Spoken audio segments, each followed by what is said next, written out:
So இன்றைக்கி episode start ஆகிறதுக்கு முன்னாடி லைவில் சில சீன்ஸ் பார்த்தேன் அண்ட் ட்விட்டர் சோஷியல் மீடியாலையும் சில சீன்ஸ் கண்ணில் பட்டுச்சு. என்னன்னா, தமிழ் சினிமா வழக்கப்படி ஹீரோயின் லூஸாக தான் இருக்குன்ற மாதிரி பிக் பாஸ்லேயும் வருஷம் ஒரு லூஸ் ஹீரோயின் உள்ளே வரும். இந்த வருஷம் அந்த லூஸ் ஹீரோயின் வியானா அப்படின்னு நினச்சிட்டு இருந்தோம். ஆனால் யாரையுமே எடுத்தோன்னே லூஸ் நட போட்டுறக்கூடாது. அவங்க உள்ளே போனதுக்கு அப்புறம் தான் அவங்க லூஸாக டைட்டான்னு தெரியுன்ற மாதிரி மொக்கையாக இருக்குல்ல, சரி விட்டுருங்க அந்த காமெடியை. உண்மையாகவே உள்ளே போனதுக்கு அப்புறம் குறிப்பிட்ட இந்த லாஸ்ட் 2 days பார்த்தீங்கன்னா, அதுவும் அமைதியாக இருக்கிற இடமே தெரில, கேமில் இன்வால்மெண்ட் இல்லைன்னு எல்லாருமே முத்திர குத்துனதுக்கப்புறம் நிறைய இடங்களில் பேசுகிற விஷயங்கள் ரொம்ப மெச்சூர்டாகவும் ஸ்ட்ராங்காகவும் தன்னோட கருத்துக்களை பதிவு பண்ணுது. சில டைம்ஸ் அது எல்லாரும் கூட ஒத்தும் போகுது. அண்டு வியானா பற்றி தான் பேசிகிட்டு இருக்கேன். கண்டிப்பாக லூஸ் ஹீரோயின் சொல்லி கண்டுபிடிச்சிருப்பீங்க. இப்போ அது லூஸ் ஹீரோயின் மாதிரி இல்லை, உள்ள அதான் விஷயம். ஸோ எபிசோடில் பெருசாக இன்றைக்கி அவங்கள காட்டாட்டியுமே உள்ளுக்குள்ளே அவங்க பேசுகிற சில விஷயங்கள் பரவாயில்லை, இந்த பொண்ணு இப்படியெல்லாம் பேசுமா, இவ்வளோ விவரமாக இருக்குது அப்படின்ற மாதிரி ஒரு விஷயம் வெளியே உருவாகிட்டு இருக்கு. அண்டு உள்ளே வரும்போது ரொம்ப க்யூட்டாக தன்னை க்யூட்டுன்னு நினச்சிட்டு சில விஷயம் பண்ணிச்சு. அதை பார்க்க காமெடியாக இருந்துச்சு. உண்மையாகவே இதை சொல்லாமல் இருக்க முடியல. நேற்று எபிசோட்லேயே சொல்லலாம்னு நினச்சேன். நேற்று எபிசோடில் போட்டிருந்த ப்ரௌன் கலர் டாப்பு, அப்புறம் இன்றைக்கி எபிசோடு, இந்த 2 நாளாக கொஞ்சம் ஃப்ரீ ஹேர் விட்டு பார்க்க கொஞ்சம் க்யூட்டாக தான் இருக்குது. யாரும் தப்பாக எடுத்துக்க வேணாம். அடிக்கடி நம்ம ரிவ்யூ ஒரு 4-5 வருஷமாக நம்ம ரிவ்யூ பார்க்குறவங்க அங்கங்கே நம்ம கண்ணுக்கு அழகாக ரசிக்கும்படியான விஷயங்களை ஓப்பனாக ரிவ்யூவில் பதிவு பண்ணிடுவோன்றது எல்லாருக்குமே தெரிஞ்ச விஷயம். இதே இந்த க்யூட்டாக இருக்கிறவங்களே நாளைக்கு ஏதாவது தப்பு பண்ணாங்கன்னா வச்சு செஞ்சுருவோம் அப்படின்றதும் எல்லாருக்கும் தெரியும். ஸோ அதனால் இதெல்லாம் அப்படியே போக விட்டுறணும். சரி, ஆக்சுவல் ரிவ்யூ இன்னைக்கு எபிசோடு பற்றி பார்த்தோம்னா, திவாகர் தண்ணி ஸ்விம்மிங் பூல்லேருந்து எடுத்துகிட்டு போனார். அதுக்கப்புறம் ஒரு பாட்டிலும் பிடிச்சிட்டு போனார். என்னதான் கமருதீன் அவரை டார்கெட் பண்ணதாக இருந்தாலுமே, பாடி ஷேம் பண்ணதாக இருந்தாலுமே, அட்டாக் பண்ணுறதா இருந்தாலுமே, அதுக்குண்டான விமர்சனங்கள் நம்ம வச்சுட்டு இருந்தாலுமே, திவாகர் எது பண்ணாலுமே கரெக்டுன்னு அப்படி கண்மூடித்தனமாக சப்போர்ட் பண்ண முடியாது. அவர் மேலே இருக்கிற கம்ப்ளைண்ட்டு கமருதீனை பிடிக்காது, அதெல்லாம் ஓகே. பட் ரூல்ஸ்ன்னு ஒன்று இருக்கிறப்போ அதை மீறப்போ கேள்வி கேட்க தான் செய்வாங்க. ஸோ அந்த மாதிரி தான் இன்றைக்கி அப்படி கேள்வி கேட்டார்னு நினைக்கிறேன். இன்றைக்கி கமருதீனை தப்பு சொல்கிறது பெருசாக எதுவும் இல்லை. அண்டு ஆக்டிங் டாஸ்க் ஒன்று வச்சாங்க, வாட்டர் மெலன் டாஸ்க் மாதிரி ஒன்று அவருக்காகவே ஒன்று வச்சாங்க. எல்லாரையுமே ஒரு ரோல்ஸ் கொடுத்து நடிக்க சொன்னாங்க. அண்ட் அதெல்லாம் போயிட்டு இருந்துச்சு. ஒரு மாதிரி விக்ரமன் பயங்கரமாக நடிப்பில் பின்னிட்டாரு அப்படின்ற மாதிரி ஏதோ பயங்கரமாக போஸ்ட்லாம் பரவிட்டு இருந்துச்சு.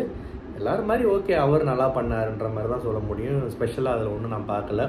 அப்புறம் இந்த வாட்டர் சூப்பர்வைசிங் பண்ண சொல்லி வேலை கொடுத்தாங்கல்ல, அதில் குறும்படம்லாம் போட்டு காமிச்சு எவ்வளோ மிஸ் பண்ணியிருக்காங்க, ஏன் வேஸ்ட் ஆச்சுன்னு பார்த்தீங்களான்னு சொல்லிட்டு பிக் பாஸ் இல்லாத சண்டையை தூண்டி விட்ட மாதிரி தான் ஒரு வேலை நீங்கள் பார்த்தாரு.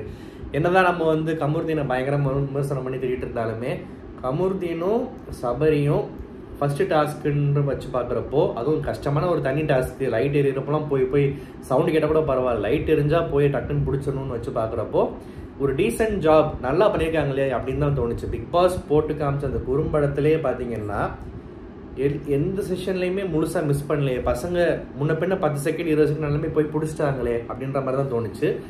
எந்த ஒரு விஷயத்துலையுமே பெர்ஃபெக்ஷன் எதிர்பார்த்தா கொஞ்சம் கஷ்டம்தான். பர்ஃபெக்டாக தான் இருக்கணும்னா இம்ப்ரூவ் பண்ணிக்கப்பான்னு சொன்னால் அது வேறு ஃபீட்பேக் மாதிரி. பட் ஆனால் கம்ப்ளைண்ட் மாதிரி சொன்னால், ஆதிரை சொன்ன மாதிரிலாம் ஸ்ட்ராங்கான விமர்சனம் வைக்கிறப்போ, என்னடா நம்ம ஆழ்ந்த ஒரு டீப் ஸ்லீப்பில் இருக்கும்போது கூட ஒருத்தன் தண்ணி வருதுன்னு எழுப்பி விட்டோன்னே ஓடி போய் பிடிக்கிறோம், கஷ்டப்பட்டுருக்கோம், ஒருத்தன் கால் நச்சிருக்கான், தூங்குனது தப்பா, நானும் மனுஷன் தானேன்னு சொல்லி அவனுக்கும் மனுஷன் தானே அப்படின்னு சொல்லிட்டு அவன் பேசுகிறப்போ கண்டிப்பாக அவன் அந்த ஒரு கோவம் வரதான் செய்யும். ஸோ பெருசாக இந்த டாஸ்க்கு சரியாக பண்ணலை, ரொம்ப லெத்தாஜிக்காக கேஷுவலாக இருந்துட்டாங்க, ரொம்ப தப்பு கமருதீன் பண்ணது, சபரி பண்ணது தப்புன்னா சொல்ல முடியாது. 2 பேரும் நல்லா தான் பண்ணாங்க.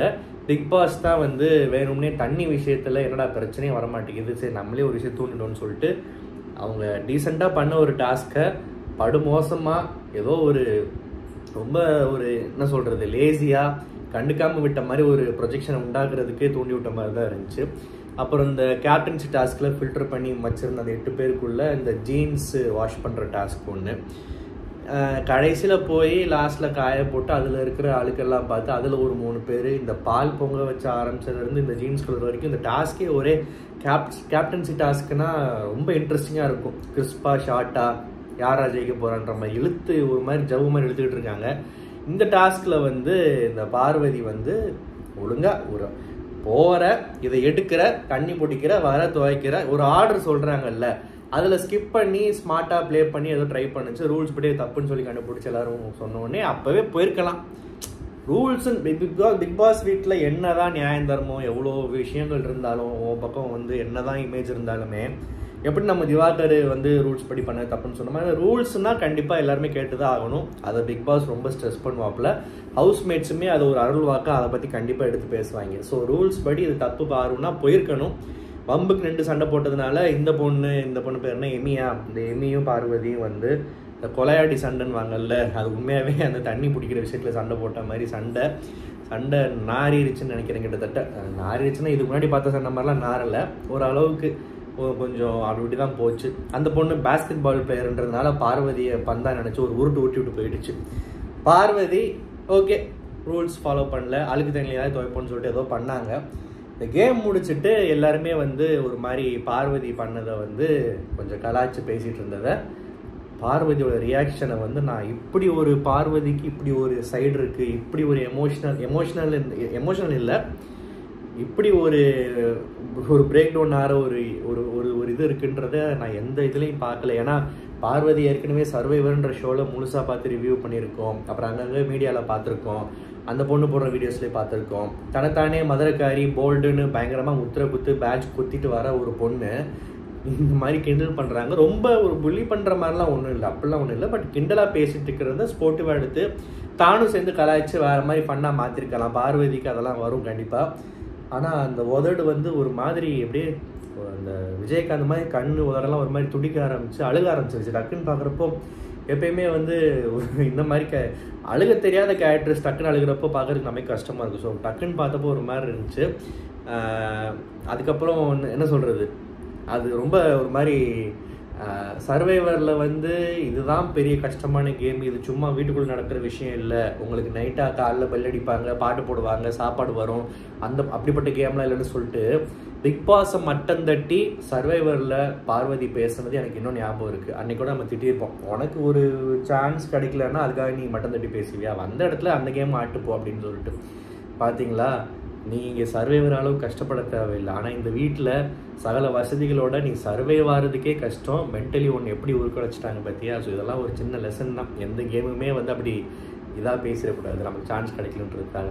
வாட் எவர், இன்னைக்கு பார்வதியை அளவு வச்சிட்டாங்க, இது ஒரு பெரிய விஷயமா நான் பார்க்குறேன். அண்ட் அதுக்கப்புறம் பார்த்தீங்கன்னா இந்த ஸ்டோரி டெல்லிங் டாஸ்க்கு ஆதிரியோட ஸ்டோரி சொன்னாங்க. ஒரு டிப்பிக்கல் கஷ்டப்பட்டுச்சு, சினிமா வாய்ப்பு கேட்டுச்சு, ஃபேமிலி தடுத்தாங்க, அப்புறம் நான் போனேன் அப்படின்னு.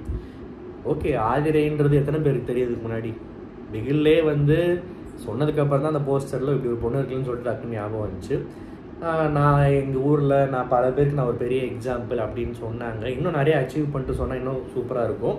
பட் என்ன இருந்தாலுமே ஒரு மீடியா இண்டஸ்ட்ரி, மாடலிங் பற்றி தெரில, மாடலிங் பண்ணுற பொண்ணுங்கள்லாம் வந்து யாரும் கஷ்டப்பட்டு பண்ணுறலாம் சொல்ல, அதெல்லாம் வந்து சரி ஓகே எல்லாரையும் சொல்லக்கூடாது. ரொம்ப வசதியாக 8 மணி நேரம் வேலைக்கு போய் கஷ்டப்பட தேவையில்லை, நான் சும்மா இருக்கேன், எங்கள் அப்பா அம்மா நல்லா சம்பாதிக்கிறாங்க, ஸோ நான் ஜிம்முக்கு போகிறேன், நானும் மாடலிங் பண்ணுறவங்க தான் நிறைய பேர் இருக்காங்க. இந்த மாதிரி ஓகே சொல்லலாம், தப்பு இல்லை. ரொம்ப வந்து டீப்பாக போவேன்னா என்ன சொல்கிறது, ஒரு பொண்ணுனாலே வந்து நாட் ஜஸ்ட் சினிமான்றது பெரிய விஷயம். ஒரு வேலைக்கு போகிறதே வந்து கஷ்டம், கல்யாணம் பண்ணி கொடுக்கறதுக்கு முன்னாடி வேலைக்கு போகணும், சரிசமமாக படிக்கணுன்றது இன்னமும் நம்ம ஊரில் வந்து நிறைய குடும்பங்கள், நிறைய ஊர் பக்கமும் நிறைய இடத்துல, ஊர் பக்கம்னு இல்லை, ஊர் சிட்டின்லாம் இனிமேல் பிரிக்க வேணாம், எல்லாமே அந்த குடும்பத்தை பொறுத்த வரைக்கும் தான். நிறைய பக்கம் சேலஞ்சு தான். ஸோ ஆதிரையோட ஸ்டோரி ஒரு பக்கம் இன்ஸ்பைரிங்காக தான் இருந்துச்சு. அண்டு பிரவீன் காந்தி அவரோட கதையை சொல்கிறப்போ ஒரு ஏதோ அருள்வாக்கு மாதிரி, அருள்வாக்குன்றது இவர் கலையரசன் சாமியார். பிரவீன் காந்தி வந்து ஏதோ ஒரு கேட்சியாக ஒரு லைன் யோசிச்சு பாவம் மனுஷன் டைரக்டர் வந்து கட்டு ஷார்ட்டு எடுக்க ஓகேன்னு சொல்கிறப்போ ஏதோ சொல்லி ஆரம்பிக்க சம்மந்தம் இல்லாமல் பார்வதி வந்து இன்டரப்ட் பண்ணி ஒரு மாதிரி பண்ணி விட்டோன்னே கடுப்பாயிட்டாரு. கால் ஆட்டுறது இது உடனே வந்து பார்வதி வந்து ஃபெமினிசம்லாம் பேசுவாங்களோ, கால் ஆட்டுறது தப்பா அப்படி இப்படின்லாம் பேச ஆரம்பிச்சு. நல்ல வேலை ஒரு சீன் கிரியேட் ஆகலை, அவருன்றனால ஒரு சீனியர் இருந்தாலும் டேரக்டர் இருந்தாலும் அப்படியே விட்டுருச்சு. ஸோ அவர் எப்படி ரட்சகன் ஸ்டார்ட் பண்ணார், வேறு என்ன படங்கள் எடுத்தார், அதை பற்றிலாம் பேசிகிட்டு இருந்தார். அப்புறம் அவர் வந்து அந்த நமக்குள்ளே இருக்கிற அந்த 2 வேர்ஷனில் எது நம்மளை தூக்கி விடும், எது நம்மளை குறைச்சி விடும், நம்ம எப்படி அதை ஹேண்டில் பண்ணுன்றத அவரோட அனுபவத்தை வச்சு சொன்னார். நல்லா இருந்துச்சு கேட்குறதுக்கு. அப்புறம் வந்து இந்த கலையரசனோட கதை நான் லைவ் பார்க்கணும்னு நினைக்கிறேன், லைவ் மிஸ் பண்ணிட்டேன். ஸோ அந்த கலையரசன் பற்றி இன்னும் நிறைய தெரிஞ்சுக்கணும். ஏன்னா அவர் எதுவும் கின்னஸ் ரெக்கார்டெல்லாம் பண்ணியிருக்காருலாம், இன்ஸ்டாகிராமில் நிறைய போஸ்ட்லாம் பார்த்து, அதை பற்றி தெரிஞ்ச கமெண்ட்டில் சொல்லுங்கள். இந்த அகோரி சாமியார் இந்த காமெடியை தவிர அவருக்குள்ளே இந்த நாட்டுப்புற கலைஞர்களுக்கு உண்டான அந்த நடனத்தில் அந்த நிறைய திறமைகள் இருக்கு போல், அதை நிறையா சாதிச்சிருக்காரான்னு தெரில. பத்மபூஷன் கொடுப்பாங்கலாம் சொல்கிறாரு. நம்ம ஊரில் இப்போ இருக்கிற பாலிடிக்ஸ்க்கு வந்து நியாயமாக கிடைக்க வேண்டிய விருதுகளே வந்து சில லெஜண்ட்ஸ்க்கு கிடைக்கிறது இல்லை. யார் நம்மளோட கட்சிக்கும் நம்மளோட இதுக்கும் வந்து ஒத்து போகிறாங்களோ, ஐடியாலஜிக்கு ஒத்து போகிறாங்களோ அவங்களுக்கு தான் வந்து இப்போ கவர்மெண்ட் அவார்டு கொடுத்துக்கிட்டு இருக்கு. ஸோ இவர் ஏதோ பெரிய விஷயம்னு சொல்லிட்டு நமக்கெல்லாம் என்ன சொல்கிறது, பத்மபூஷனுக்கெலாம் போயிட்டார். அட்லீஸ்ட்டு கலைமாமணி சொல்வார்னு நினச்சேன், அது கொடுப்பாங்க. சரி ஓகே, எதுக்கு இவ்வளோ யோசிச்சுட்டு. நிறைய சாதிச்சிருக்காராம், நிறைய பேர் இன்ஸ்பயர் பண்ணியிருக்காராம், நிறைய பேர் ஜெயிலுக்கு போயிருக்காராம். அந்த மாதிரி ஏதோ நிறைய விஷயம் சொன்னார். அவர் ஒய்ஃப் தான் இன்றைக்கி அவருக்கு நிலைமைக்கு காரணம்னு அந்த மாதிரி விஷயம்லாம் சொன்னார். கொஞ்சம் பிட்டாக பிச்சு போட்ட மாதிரி தான் பேசுனாங்க. யாருமே இந்த ப்ராப்பர் நரேட்டிவாக இதுக்கு முன்னாடி சீசனில் வந்த ஒரு கதை சொல்லும் டாஸ்கில் அந்த அளவுக்கு ஸ்பேஸ் கொடுக்கல என்னன்னு தெரில. அந்த மாதிரி ஒரு ஃப்ளோ இன்னும் நான் பெருசாக யார்ட்டையும் பார்க்கல. ஓரளவுக்கு வந்து நாள் பேசினவங்க ஓரளவுக்கு மேட்ச் பண்ணாங்க. பட் இன்றைக்கி பெருசாக இன்ட்ரெஸ்டிங்காக எனக்கு தெரில. இந்த டாஸ்க்லாம் முடிஞ்ச உடனே வெளியே விக்கல்ம்னு ஒரு ஆள் வந்திருக்காரு. அவர் வந்து சிரிக்க வைக்கிறதும் இல்லை, விக்கல் எடுக்கிறதும் இல்லை, வீட்டுக்குள்ளே சும்மா இருக்காரு அப்படின்ற மாதிரி நிறைய பேர் பேச ஆரம்பிச்சிட்டாங்க. ஸோ நான் எதாவது காமெடி பண்ணுறேன்னு சொல்லிட்டு வெளியே கூடி பேசிகிட்டு இருந்தப்போ சபரி வந்து பணமாக இருக்கிறதாகவும் அதுக்கு ரியாக்ட் பண்ணுற மாதிரி ஏதோ காமெடி பண்ணப்போ இந்த எஃப்ஜியா ஏதோ ஒரு அந்த பயவில் என்ன பண்ணிருச்சு, நான் அது சிரிப்பு காமிக்கிற மாதிரி பண்ணியிருந்தா கூட பரவாயில்ல, நம்மளும் சேர்ந்து சிரிச்சிருக்கலாம். காமெடின்ற பேரில் வந்து இந்த நந்தினி வந்து என்ன பண்ணுவா, சிரிச்சுட்டு இருப்பான்னு சொல்லிட்டு சிரிப்பு காமிச்சு உட்காந்து அது சிரிக்குதே தவிர அது பண்ணுற காமெடியை பார்த்து எவனும் சுற்றி இருக்கிறவங்க சிரிக்கலை. ஒரு மொக்க காமெடி பண்ணுறான், யாருமே மதிக்கலன்னு சொல்லிட்டு நந்தினி ஈஸியாக எடுத்துகிட்டு போயிருக்கலாம். பட் அந்த பொண்ணு அஃபண்ட் ஆகி உள்ளே போய் அழுக ஆரம்பிச்சிச்சு. நான் இங்கே வந்தால் சிரிக்கிறேன், வாழ்க்கையில் நிறைய கஷ்டப்பட்டுருக்கேன்னு சொல்லிட்டு உள்ளே போய் சமாதானப்படுத்துகிறவங்களும் அவ்வளோ கத்தணும்னு அவசியம் இல்லை. ஒரு மாதிரி வேறு ஜோனுக்குள்ளே போய் கங்கா சந்திரமுகியா நின்றான்ற மாதிரி உட்காந்து அழுக ஆரம்பிச்சு, ஒரு மாதிரி கத்த ஆரம்பிச்சு, எமோஷ்னல் ஒரு என்ன சொல்கிறது, அப்படியே வெடிச்சிருச்சு அந்த பொண்ணு. அப்புறம் நம்ம இந்த மாதிரி விஷயங்களை சரி பண்ணுறதுக்குமே எல்லோரும் ஒரு சீசனில் இருப்பாங்கல்ல. இந்த சீசனில் நம்ம கனி அக்கா, நீ அழுகாதம்மா, உனக்கு நான் காரக்குழம்பு வச்சு தரேன் நாளைக்கு காலையில் எழுந்திரிச்சோடனே அப்படின்னு சொல்லிட்டு சமாதானப்படுத்தி அந்த பொண்ணை வெளியே கூப்பிட்டு வந்து உட்கார வச்சிச்சு. அந்த பொண்ணு கதை சொல்கிறதுலேயும் நான் சொன்னேன், ஃபுல் அழுக தான் கதை சொல்கிறப்போவும். இங்கே இவன் என்னன்னா சிரிச்சுட்டு இருக்குன்னு சொல்லி கலாச்சான். சரி ஓகே, அட்லீஸ்ட் நம்ம சிரிப்பையாவது இந்த வீட்டில் நோட் பண்ணியிருக்காங்கன்னு சந்தோஷப்படலாம். அந்த பொண்ணு என்ன சொல்ல வருது, லைஃப்பில் நான் ரொம்ப அழுது கஷ்டம் தான் பட்டிருக்கேன், இங்கே வந்து தான் நான் கொஞ்சம் சிரிக்கிறேன்னு சொல்லுது. சரி ஓகேம்மா, ஓகே நம்புகிறோம். இங்கே வந்து நீ சிரிச்சதை நோட் பண்ணி ஒருத்தன் நீ சிரிச்சுட்டே இருப்பேன்னு சொல்லிட்டு உன்னை கலாய்க்கிறான், அதுக்கு நீ சிரிச்சுட்டு போயிடலாமே. ஸோ ரொம்ப எமோஷனாக ஆகிடுச்சுன்னு நினைக்கிறேன், இவ்வளோ தேவைன்னு நினைக்கிறேன். அவ்வளோதான், இந்த எபிசோட் இப்படி தான் போச்சு.